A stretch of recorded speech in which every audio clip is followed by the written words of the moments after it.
Welcome, dream seekers and curious minds, to another enchanting episode of the Dream Hub podcast. I'm your host, Melissa Johnson, and today I'm embarking on a journey into the depths of the subconscious mind. My guest is the incredibly insightful Melissa Grace, a Jungian life coach, dream interpreter, and co-creator of the Dreaming Oracle deck. With over 25 years in the healing arts, Melissa blends her extensive knowledge of Jungian analysis with intuitive readings and energy work to guide people towards authentic, empowered lives. Today, we'll explore the mystic realms of dreams about the self, the conscious feminine, and the intriguing connection between divination and dreaming. So sit back, relax, and prepare to unlock the secrets of your dreams as we dive into the soulful world of Melissa Grace. Thanks for coming onto the Dream Hub podcast. Thank you for having me, Melissa. That was wonderful. Yes, I'm excited to be here. Awesome. Thanks. I've been following you for a while. I love that we have the same name. So you stood out to me straight away. I was like, oh, the dream teacher, and she's called Melissa. So yeah, I've been following you for a while.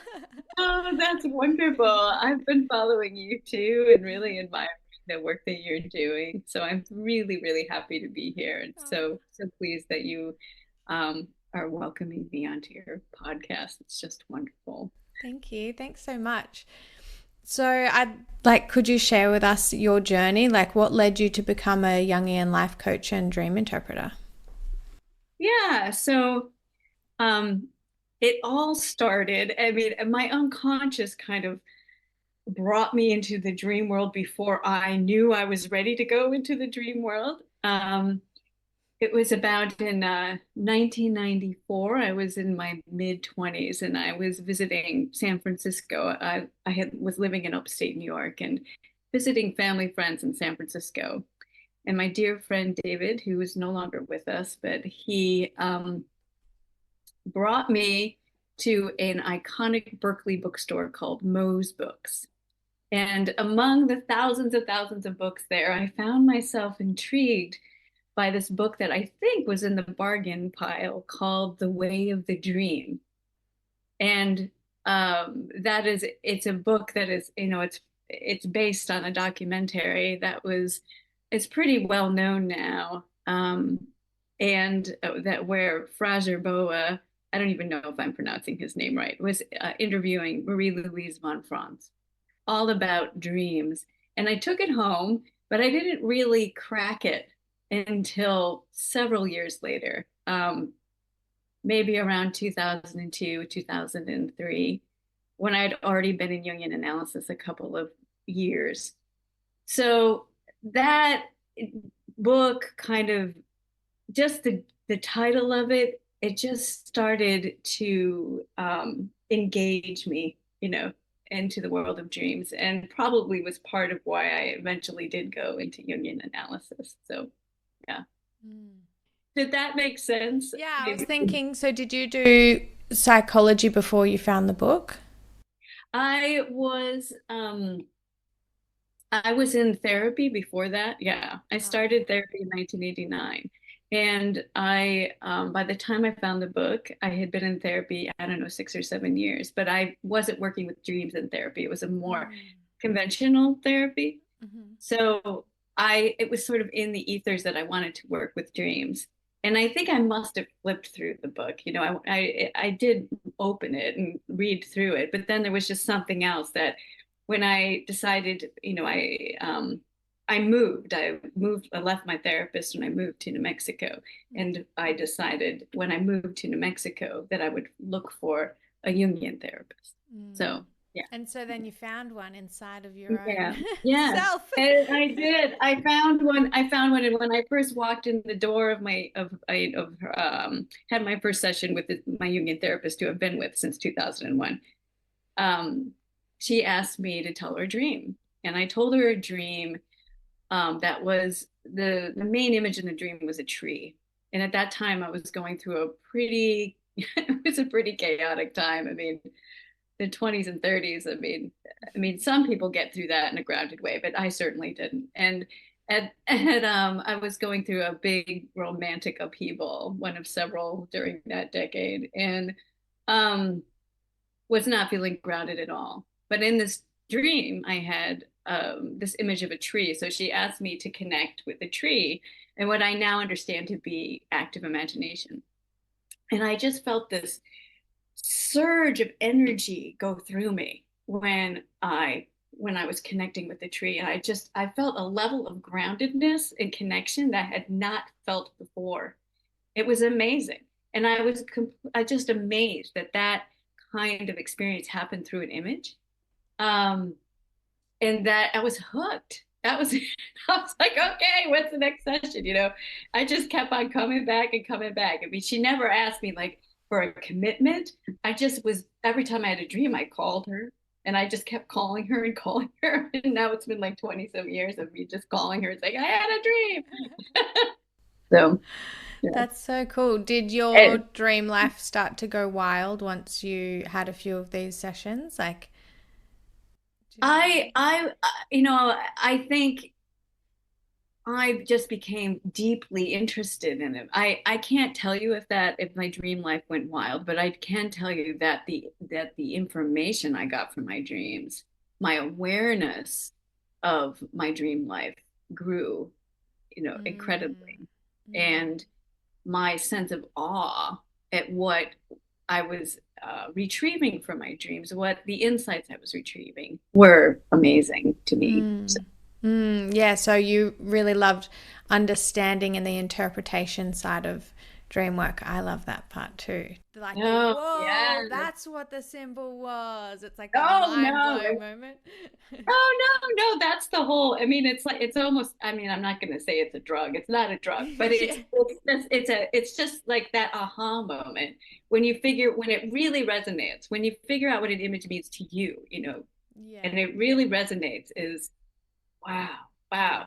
And I mean, and I love as a Jungian life coach and a dream worker, dream interpretation coach too, that I love seeing that look on people's faces, and I'm sure you've had that experience Yes. of, wow, does it really mean that? And the fact that it comes from you, it comes from the person, that it's not like something that's handed to them, like a Mm. piece of information, like, you should do this, or you actually feel this way and you don't know it.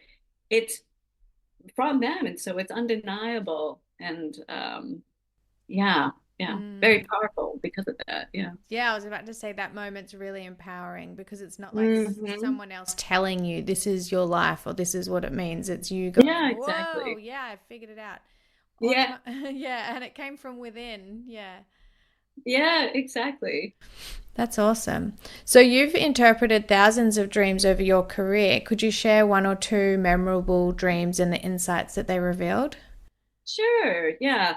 I have one that it is a little bit of a multi-scene dream, and it really blew my mind because it's what I would call like a review dream, a dream that kind of wraps up the dreamer's experiences over the course of healing from a very abusive childhood. And she had the dream at kind of a pivotal moment in her life where she was trying to decide whether or not to stay in a relationship. And it almost felt like the dream was saying, look at how far you've come. Don't go back to the old patterns. But the dream, it's kind of like a hero's journey, the dream. It starts off that she witnesses a murder. And then she takes off from that scene, and she ends up at a beach where she goes into an ocean, a muddied ocean, and there's a huge wave that pushes her back onto shore. and then she ends up in a forest, in a clearing where there are many animals, including a tiger that she's scared of. And she's running from the tiger, but she's scared to look back at it. And she flies away from the chase back to the scene of the crime, where she sees a little girl, a faceless little girl with her knees up to her chest, and a piece of evidence, a paper piece of evidence on the floor. And the murderers emerge from the room. And when she tries to pick up the piece of evidence, they threatened her. So she leaves the scene again. And then this time she ends up at a castle, and she's wearing a gown, and she's telling everyone there's going to be a battle. There's going to be a battle. Then the battle is won, and she decides to return back to that scene for the little girl. And she convinces the little girl that if she can believe enough, she can fly. So she and the little girl fly back to the castle, where it then becomes understood that the battle was fought for the village that's just beyond the castle. So this is a really amazing dream. It's an amazing dream, really, It's so because rich. basically it's so rich, but Yeah. basically it's saying, okay, like she went through a kind of soul murder as a result of the abuse she suffered. And she didn't want to face it. She didn't want to look to see the tiger, to see the trauma, but she jumped into the ocean of the unconscious. She just kind of wanted to lose herself there, but they said, no, you have to go back to the conscious realm. And she ends up, a great battle is fought, for her soul's life.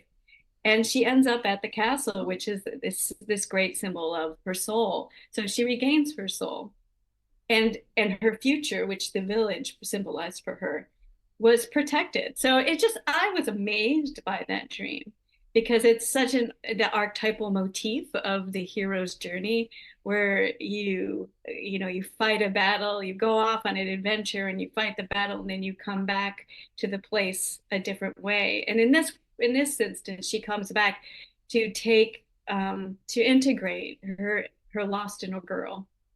She claims the lost in her child, and that is what helps her to go return again to the castle.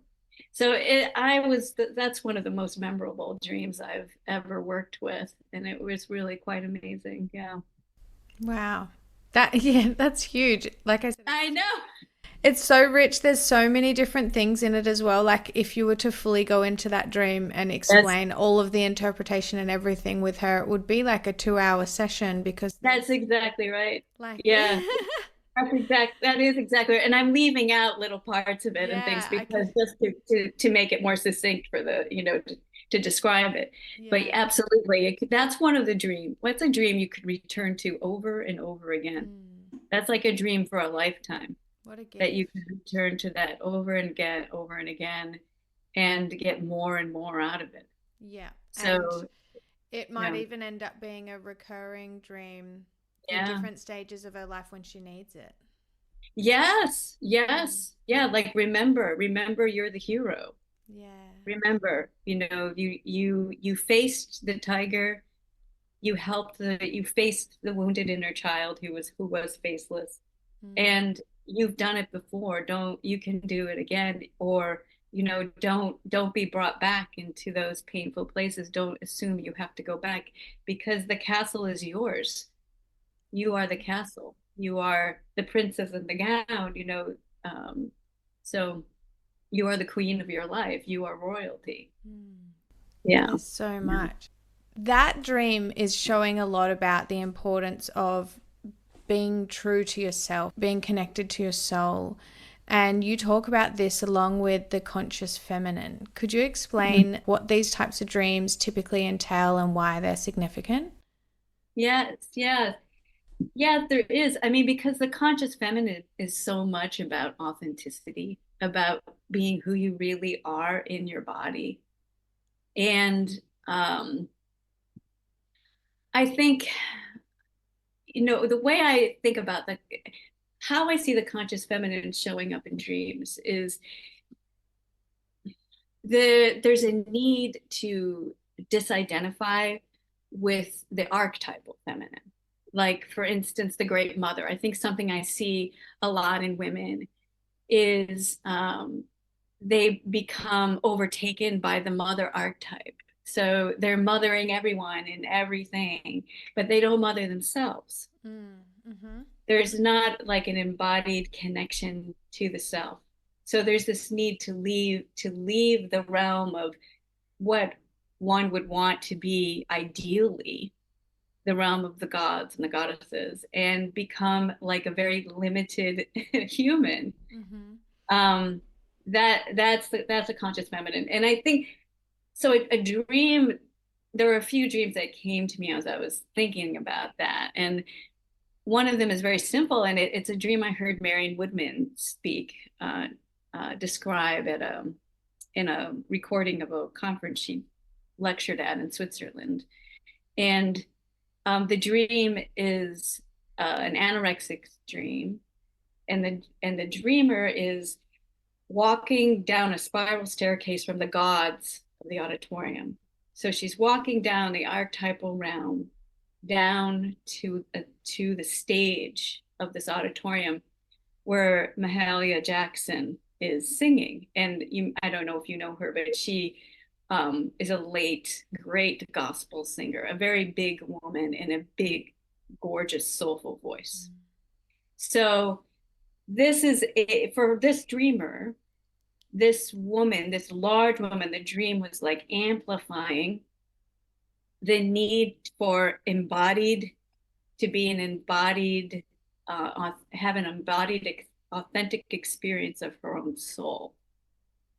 So that dream, it kind of leads to another dream that one of my clients had, where she was carrying a baby that was sort of also a puppy that she couldn't feed.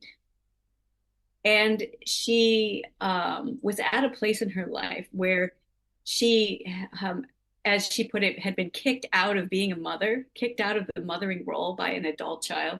Like her adult child no longer wanted to be mothered. Mm-hmm.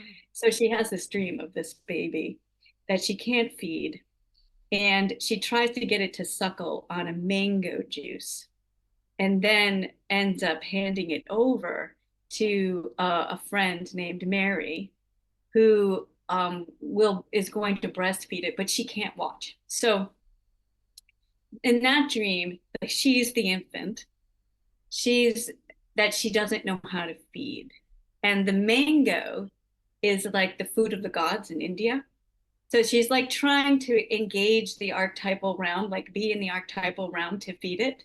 And she does hand it off to another archetype, Mother Mary, but she can't watch. Like she's not allowed to be part of, she can't engage. She's not allowed to engage in the archetype.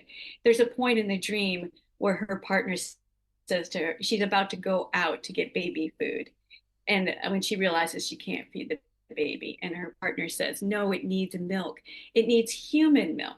It needs her humanity. It needs the meeting of her human needs on the human realm from human breasts, not the archetypal breasts of the Great Mother.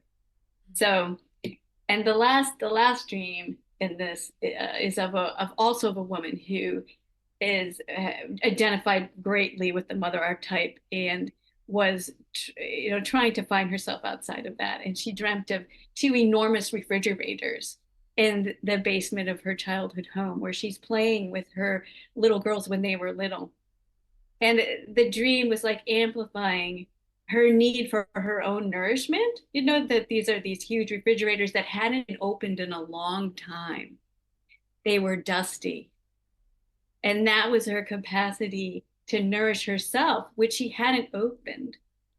But it also seemed like in that dream that the playfulness, being playful with herself, was part of how she could access them, how she could open the refrigerators. So yeah, there's in each of those dreams, there's like a theme of leaving the archetypal realm for an embodied experience of mothering oneself, which I think is core to the conscious feminine.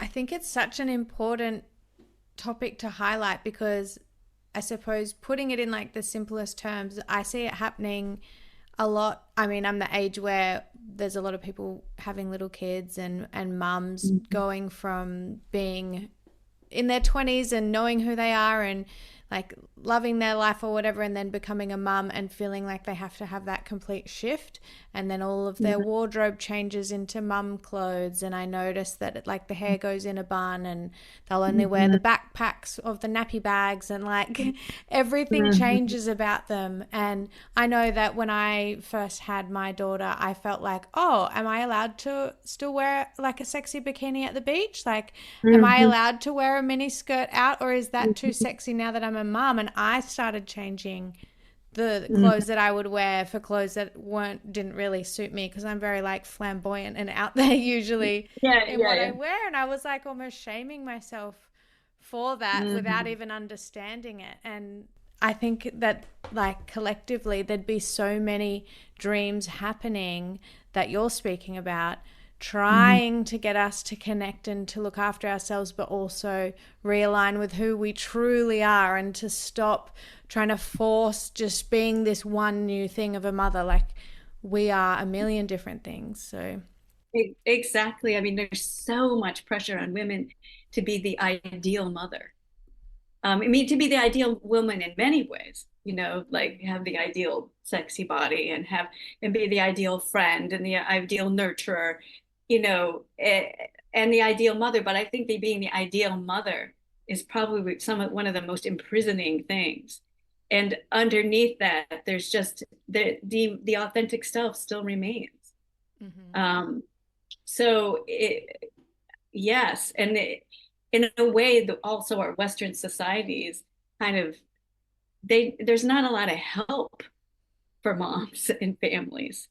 Then anyway, this is a topic I could go off on because I've been a parenting activist for many, many years. As part of my other life as being as a parenting journalist, even though I'm not a parent, I have a lot of I've heard a lot of stories from parents, from women, about how the confining nature and the isolation of the mothering role. And I think part of that, one of the greatest parts of that, is the isolation from one's most authentic self. And that, and there's also this ideal that all of your energy and all of your resources have to go out to something else. But then there's really a person within who needs those resources for herself. And these are dreams. The dreams I shared, the two of my clients are older women of adult children who are finally realizing, like, wow, what did I leave behind all that time ago? And so I think a part of the conscious feminine is reclaiming that I have needs too. I have needs, and I have desires and wishes and hopes and dreams for my life, and I'm going to claim those. They're not going. I'm not going to put them all on outside, project them onto my children or stuff them away in a psychic closet. I want to own them for myself and feed they're what is food for my soul. Mm. Yeah, that's great. I think that you not being a parent could almost make you better at this, because it's like, sometimes you need to just get an outsider's perspective. Mm-hmm. And Mm-hmm. so you have like a different view on how to do it. Whereas another mother trying to help another mother, we just have these weird hormones that tell us to do stupid things and neglect ourselves. Whereas you're like, hang on, ladies, let's be sensible about this. Like, come on. So I think that's a good Yes. thing. Yeah, Um, yes, yes, yeah. Well, that has been, I mean, that I have had many of my friends over the years have been mothers, and they've basically told me exactly that. yeah, yeah, we That need you. We need yeah, you. we We're all got, crazy. we value the perspective of somebody who's, who's not necessarily in this, because it's a whirlwind. I mean, from my observation. So, Definitely. Well, I yeah. had a dream that I'll share with you. Mhm. So it is a dream. I wasn't asleep. I was doing breath work, but I would say it's a dream because I feel like it comes from the same place. I had a vision, Mhm. and it's not very long, but basically it was just, there was like a black abyss. And then Mhm. I saw like myself dive like off a diving board down into the darkness, and then landed in my own womb, and then I turned into a baby, and then I Mm, grew into a human again, and then I was me again, and then I dove back again, back into my womb, and it was just over and over and over like a wow. cyclical circle. And then I woke up or came out of the vision, and I was like, I am my own mother. Oh, wow. What a powerful. That is Yeah. amazing imagery. That is so powerful. Wow. Talk about the wisdom within. That's Yes. amazing. And I was Yeah. in that state of my life where you were talking about before of like I would feed my kids but they're not myself, and Hmm. do I'd be exhausted and needing something but still be tending to like their every want and need and leave Hmm. myself behind. And like as of that day I was like, oh, why don't I just make 3 plates of food instead of two for them and none for me? Like, Mm. do you know? I was like, oh, I have to Yeah. mother myself as well. So yeah, Yes. that Yeah. it created a big shift in my life. It was great. That's amazing. Yeah. I'm really, that's wonderful to hear. Yeah, thank you. So, how do you see the connection between divination and dreaming? And I want to hear as well, how does that perspective influence your work on the dreaming oracle deck? I've heard a bit about this. I want to hear more. Okay. Um, well, I think that divination and dreams are very similar in that they both tap into the unconscious. And divination can help us understand what's going on in our unconscious just as much as dreams can, especially when we're working with oracle cards. The images that come up on the oracle cards can help us reflect on what's really going on for us. And the way that dreams reflect the energy that's going on in our consciousness and in our lives, so do oracle cards and many other forms of divination, like the Ching or the runes or anything. So to me, it's all coming from the same place. They're all sources of information and insight into ourselves. I don't really view divination so much as predictive, um, though of course it can have that aspect to it. But the way I work with divination is more for personal insight, and of course that's the way I work with dreams too. Mm. Yeah, it's like you're asking for a message, and here it is. Yes, yes, yeah, Yeah. exactly. It's kind of like synchronicity, you know. Yes.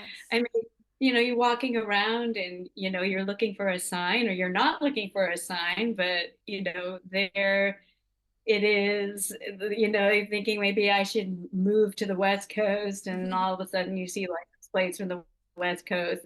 And then you have a dream about the West Coast, or you can pull cards, that have, the West picture. I Yeah. don't know, somehow reflect that desire. It's the same thing. It's like there's an energy that's larger than us, but also is us, um, that can manifest through all these different all these different vehicles for tapping into the unseen. Mm. Yeah, I agree with you. I don't know how to describe it, but it is. It's like you don't have to wait to go to sleep to have a dream to get an answer for a question. You can just, if you That's have a right. question on your mind, carry it with you throughout the day and see what pops up for you, but also to help pull a card, right? Yeah, exactly. Yeah, let's say Exactly. you couldn't remember your dream last night, so I'd feel bummed about that, and so I'd go and pull a card to get my fix. Yeah, no, that's totally right. I mean, and when I run dream circles, I start them all with card pulls, and everyone gets a card, and then it's very interesting how the card will comment on the dream. That Mm. there'll be a connection between the two of them. Like, oh, okay, I pulled the grief card, and here is this crying being in my dream. What is that about? Or I pulled the card around, the tree of life, and there's something in this dream that's very life giving that wants me to experience more life energy. So there's a connection there. Mm. And yes, also in the dream circles, if someone doesn't bring a dream, I'll just do a reading for them. And Mm. that also will kind of spark their imagination, will spark their intuition about the deeper layers of their reality and their consciousness that are wanting to be known. Mm. Yeah, definitely. Even I find that the questions that I'm thinking prior to pulling the card, it will be answered by it. Like I went to a dream circle and it was about collective dreaming. So we're all sleeping in the same area and wanting to see if our dreams would kind of interweave in certain ways. And I was just had this really like logical thought patterns. And I was really hoping that there would be some kind of like proof, like that two of us Mm. would meet up and see the same thing. And I was really, really thinking about that before going there. Mhm. And then when we pulled the cards, the card I pulled said science. And I was like, that's so perfect because it's exactly what That's I was so trying perfect. to. I was like, I need Exactly. results. Yeah. That's a wonderful example. That's perfect. I absolutely It's love that. funny. So, speaking of your dreaming oracle deck, can you tell us about the unique collaboration process that you did with the artist Cara Roxanne and how the deck came to be? Yes, yes, yes. So of course it's this amazing journey creating our own deck. I mean, we're both avid Oracle users. Um, so the way the deck came to be, it's been a 4-year process making it, and we're just getting it back from the printer in the next couple of weeks. But it started during lockdown, and um, or before lockdown, right before lockdown, I remember Cara posted some of her images on her Facebook page, and I just, in an impulsive moment, I messaged her and I said, "Oh, those would make great decks. That would make a great deck." And actually, really the story begins even before that when we first met at a dream circle in Northern California in Stinson Beach, several years earlier. I mean, 7 or 8 years earlier. And she's from England, but she was in the States accompanying her partner who was working in California for a brief amount of time. And I was going through a health crisis. And I had driven 2 hours to get to this dream circle because I was really desperate to be with my people, would be Mm. my people. And that's the only thing I could find. And and then she revealed that she had a dream not too long before that was about my health crisis. Like it had specific details in it that were about my crisis.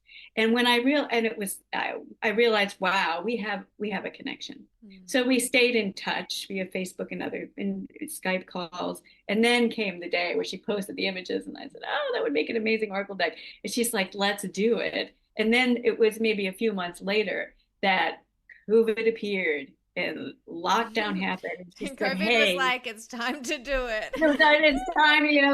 This is a great. When did this be a great time to start the deck?" So how we did it um, is, we met every week, and she fitted in. She's a mom, and she was fitting in these weekly calls with me, and she would bring a dream or I would bring a dream and we would work on the dream and she would paint a painting about it. Wow. Or, and so, and then she would show me the painting and we would each spend like a half an hour, 45 minutes writing on it. And so from that came the original writing, and then there was a lot of editing that happened after that. But it was really amazing because of the how I didn't know what she was going to write about most of the time, and she didn't know what I was going to write about. So, sometimes we wouldn't work a dream. She would just bring a painting she had made, Mm. and she would just present the painting and we would write on it. So I didn't even have an idea about what it was about, but intuitively we would somehow meet, Mm. have this middle ground. um, so it came the writing from it came directly from our very deep inner selves and the work we were doing on ourselves in that time, in that moment, and the archetypal energies we're working with, and our personal issues, and images. So all of that went into the deck. And I think because of that, it's a very powerful and Mm. soulful and unique oracle. Mm. Yeah. That's really amazing because it's going to energetically have those like vibrational feelings in each of the cards. So I Hmm. feel like when the consumer is like shuffling them and choosing their cards, they'll kind of magnetize to whatever energy is going on with them at the time. Yeah, that's Exactly. beautiful. How cool is that? Very creative. Yes. Oh, I can't wait to see it. Yes. Yes. Yeah. No. Thank you for your enthusiasm for it. It was been a really amazing experience doing it. Yeah. That's Yeah. And you great. get it. You get why it was so very Yeah, cool. yeah, yeah. In so many different ways, even just in the way that you guys met. I love it when people are like, "Oh, I had a dream about you," or Hmm. you feel like you've met in some way before. It's Yes, yes. yeah, Like and I know what. again, it was like the way of the dream book came to me before I actually knew I needed it, and Cara came to me before I actually like she had a dream of me. It was like the unconscious was opening the way Mm, even before I consciously knew what that mm, connection would mean or that it was even there. mm. So, And you followed the trail out to the dream circle 2 hours away. It's like the things that we need are always there. We just have to be open and willing to mhm, see it and be looking and like following the feelings rather than exactly. not. Yeah. Yeah, no, exactly. When I saw that advertisement for the little flyer for the Dream Circle, I'm like, I'm going to that. Yeah. I I didn't would even have think been the about it. same. I would have been I the mean, same. when I got there, I was like, wow, it took me 2 hours to get here, but I didn't plan it. I was just like, I'm going to that. I didn't Yeah, even you're think like, about how whatever. long it would take me to get there. Um, That's so good. You offer a variety of services, including Jungian life coaching and dream groups as well. How do these different practices complement each other in your work? so I think that the dream circles both have a unique way of dealing of working with dreams. The dream circles being a group experience means that when someone is working a dream in the circle, they get many different uh, ideas about what the dream means. Mm. But it's also an amazing experience of that special energy, like that I'll call the self, that sense of transcendental connection with ourselves and other people that happens. So there's a special magic, like like when Cara and I met, Mm-hmm. or just like, wow, I can't believe you just said that because this is what happened to me last week, and you had no idea of knowing that, and there it is in the dream, and I wouldn't have seen that unless you had said that. And there's so many instances like that. Yeah. So that it weaves a kind of spell almost that's really quite amazing. And in the Jungian life coaching, there is a similar energy, but it's we go deeper, basically. We go deeper. And maybe somebody brings an issue, and I use a combination of like pulling cards there because I'm a psychic doing a channeled, offering channeled information and the dreams and the multiple layers of the dream. We can just go much deeper into the different layers of the dream Mm. and do more active work and how to integrate what is learned. Because in a dream circle, you get the insight, but you're off on your own with it. But with the Jungian life coaching, then we work together over several sessions. How are we going to integrate that insight? What is that going to look like um, as you go out into the world? And also, there's the wonderful experience of after you work one dream, what is the next dream? What is the next dream? Because as you know, being a dream worker, there's often a continuation, like a evolution or progression of consciousness that happens, and we can experience that and not just track it, but experience that. And be present for the soul evolving and unfolding um, in a very deep way. Mm. Yeah. Yeah, yeah, I see what you mean. I know with the group circles, it's so cool how you do kind of bounce off each other, but people like I did sort of a dream circle only yesterday morning with some of the IASD conference Mm-hmm. like committee members. And it was Mm-hmm. really cool because they interpreted one of my dreams. So I had like a panel of them all doing it. Oh my gosh, that It must have been an was extraordinary experience. living the dream, literally. Oh my It was so gosh. cool. And Oh, that must have been amazing. yeah, I was buzzing. But it was like you were saying, you get things off each other's dreams as well. So my dream story, there was other people in the group that were then resonating and going, "Oh wow, that's just brought something up for me in my life," and or someone else, "Wow, I got a really like inspired message about what I should do with one of my problems."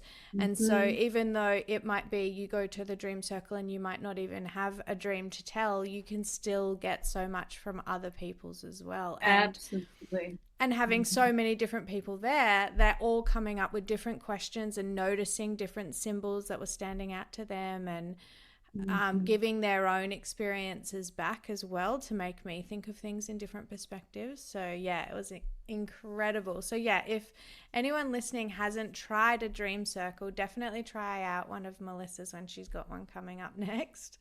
I'm going to start doing Yeah. some more. I'm starting work at a new location this week, and it's got a studio in it, so I'm going to be able to start doing them again. I've done a few online and 3 in-person workshops. And yeah, people do love it. There's just not many people come yet, so I'm trying to get it out to like the Yes. general population. Like dreaming people love it and will be like you said, drive 2 hours to get there. And the general the general population are kind of like, what are dreams? Why would we pay attention to them? And I'm like, Yes. ah! So Yes. I'm just trying to I put know. it all out on social media, like, Yeah, I know. It's a hard guys. thing to communicate. It's the kind of thing you have to experience. So Yeah. it's hard to know how to like how, law like how to make it enticing. Yeah. It is. But then once somebody experiences it, it's like they get it. Yeah. Um, and I've had the same experience you have of um, it's hard to get people to come to an in-person dream Yeah. circle, Yeah. and online it's slightly easier. But it is, I kind of see it as if you build it, it will come, Mm. like invoke the self, invoke the consciousness that is to be experienced, and the right people will be drawn Yeah. to it. Yeah, Yeah. definitely. Yeah, there always is. It's so good. What are some common misconceptions about dream interpretation that you encounter, and how do you address it? Yeah, I'm sure that you've encountered this as a dream worker, but I think a lot of people see dream interpretation as like almost very literal, like, or very kind of surface interpretations, if they dream of someone they know dying, that person is actually going to die, or if they dream of something about their boss that seems like their boss is a very evil person, they'll think their boss is really an evil person. Or if they dream about a certain symbol, they'll look it up and it's like abundance will be yours, or something Yeah. like that. So that those are the kind of like dream interpretation encyclopedia ways of looking at things, where you see a symbol and you look it up, and whereas opposed to what happens in an interactive process with a dream interpreter, dream worker like you or me, when you're asking about the personal association someone has to an image, or you're looking at what an image means in the collective over millennia, diving into the collective unconscious. Not that, sometimes a dream interpretation book can have a valuable little piece of information that helps as you're Mm. fleshing out what something is. But I find that there's that, or also a mistrust of dreams in general, or just like they mean nothing. Mm. So those Yeah. are some of the common misperceptions. And I think the only way to dispel those is to actually work with, work on a dream with someone and show them what is possible. Yeah, yeah, that's a really good point. One that I've been noticing a bit lately is people thinking that dream therapy and dreams just highlight what your problems are. So like Mm. why would I want to know? Like why would I want to go back there type thing? Interesting. Like Yeah, yeah, yeah, it's like yeah, sure I know that I'm a people pleaser like so why would I do you know what I yeah, mean? exactly, And it's like exactly. well it's not just knowing what your complexes are, but the dreams give guidance on how to help you move away from that and move into a happier place. How would Yeah. you like be able to help someone pick out what the guidance in the dream is?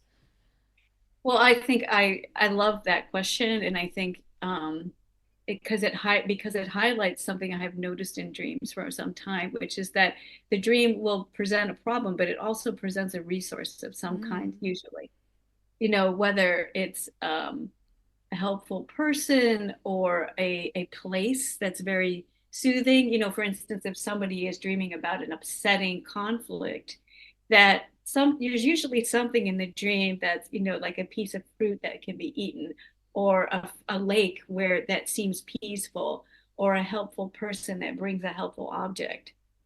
And if there isn't a resource in the dream, you can use active imagination, which is, you know, for Mm. listeners who don't know what that is, just using your own imagination to climb back into the dream and dream the dream on. So Mm. if there's not a resource in the dream, what resource do you wish was there? And how does that feel if you imagine it? Um, you know, how does it feel in if there's a upsetting scene in the dream? What's the opposite of that? What's the opposite of that pain or suffering? And what would be the image that symbolizes the opposite of that? And how can we bring that in? And does that help you feel differently about what's happening in the dream? So I think it's a wonderful question because it opens the door to how the resource of our imagination itself. So even if, you know, the dream is not presenting something that seems particularly helpful or seems very upsetting, such as in the case of a nightmare, that there are options for working with that that help us find and activate the helpful figures and objects and experiences that are waiting for us in our unconscious. Mm. That's a great answer. And it's opening up parts of our brains that we're probably struggling to find the answer at the time. But by asking yourself, like, say you've woken up from the dream and you've stopped it and you've missed out on what the guidance is. You know, some people are Mm-hmm. scared in the dream and they'll wake up, but it's asking yourself, like, in a positive way, what could have happened next? How could you have gotten out of this problem? And Exactly. that's sort of even going to be waking up their mind in waking life when they're coming up to a problem, going, oh, well, what could I do about this? Because if we're not used to Mm-hmm. asking ourselves those questions, we're not going to. We're just going to sit and wallow and be like, oh, this problem sucks. But if you're used to going, oh, well, what could happen next? What positive thing could happen? I think that's also opening you up to start drawing in more positive things energetically as well, like the law of Mm-hmm. attraction, rather than thinking, oh, everything bad always happens. When you're practicing this active imagination that you're talking about post dream, you're sort of igniting those magnetic energies as well to bring in positive things and open up your mind to thinking something good could happen in the future. And I think when we're always in that expectant state of like something good could happen next, what could happen next that's good, Mm-hmm. good things are more likely to happen, right?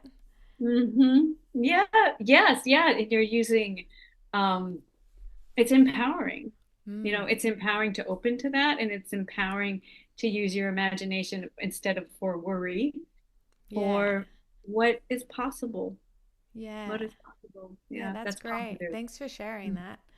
Mm-hmm. Speaking of sharing, do you want to share a personal dream experience, something that significantly impacted your life that or your approach to work or anything that you wanted to share? Um, I Are you much of a dreamer or do you more like analyzing them?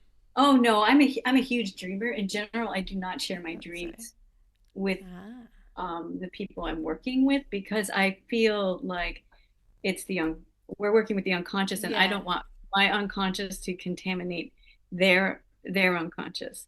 Hmm. Um, but Or if you can think of I like a fun I one or a can, symbolic, like a quick snippet or yes, anything. You don't have to I think share if you don't want to. no, no, no. I think I'm trying to think of one where I have there was a dream that I had where there was a rainbow that was connecting me to another person. And it was a beautiful, beautiful dream. And I thought that at the time I thought that it was a literal connecting me to this other person. But really it was a dream about connecting me to my own creativity and the way that my creativity connected me to my soul.